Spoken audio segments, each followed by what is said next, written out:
Why the demons beg to be cast out into the pigs.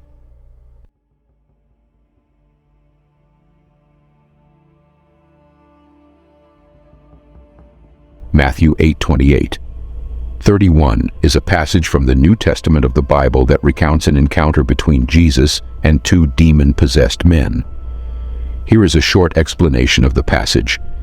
In this passage, Jesus arrives at the region of the Gadarenes, which is across the Sea of Galilee. He is met by two men who are possessed by demons and are extremely violent. They live among the tombs, away from society, and are feared by the local people. When the demon-possessed men see Jesus, they immediately recognize him as the Son of God and approach him. They cry out, saying, "What have you to do with us, O Son of God? Have you come here to torment us before the time?"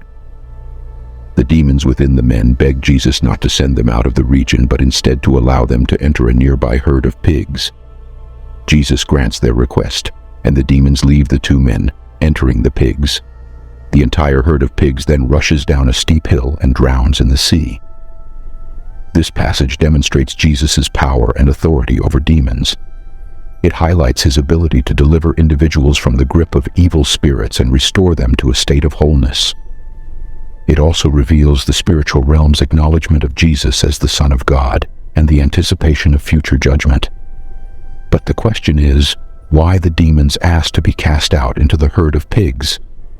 Imagine the scene unfolding before our eyes. Jesus, the Son of God, arrives in the region of the Gadarenes. Among the tombs, two men possessed by demons approach him, crying out, acknowledging his divine nature. These men were outcasts, living on the fringes of society, feared and shunned by others. But when they encountered Jesus, everything changed. The demons within the men pleaded with Jesus not to torment them before their appointed time. They begged to be cast into a nearby herd of pigs, and Jesus granted their request.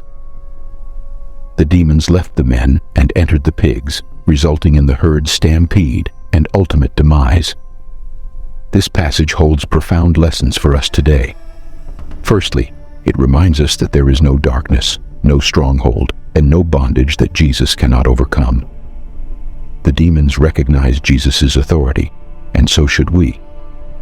Whatever struggles or chains may be weighing us down, we can take heart in knowing that Christ has the power to set us free. But this story also teaches us the importance of acknowledging our need for deliverance. The demon-possessed men recognized their desperate state and sought out Jesus. They cried out not in defiance but in humility and desperation.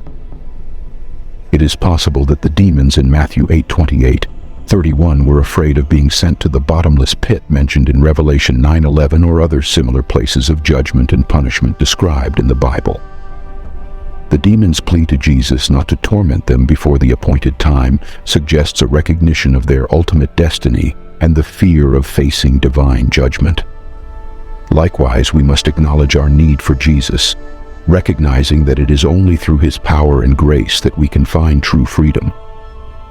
Sometimes we may find ourselves in situations that seem hopeless, trapped in cycles of fear, addiction, or despair. But this passage assures us that even in the darkest moments, Jesus is present, ready to bring deliverance. He can take our brokenness and transform it into wholeness, our despair into hope, and our fear into courage. May the Lord give the assurance that he will cast from inside of us all sickness, afflictions, and fear, and replace it with hope, peace, and comfort. Thanks for watching. Please consider subscribing and sharing with your loved ones.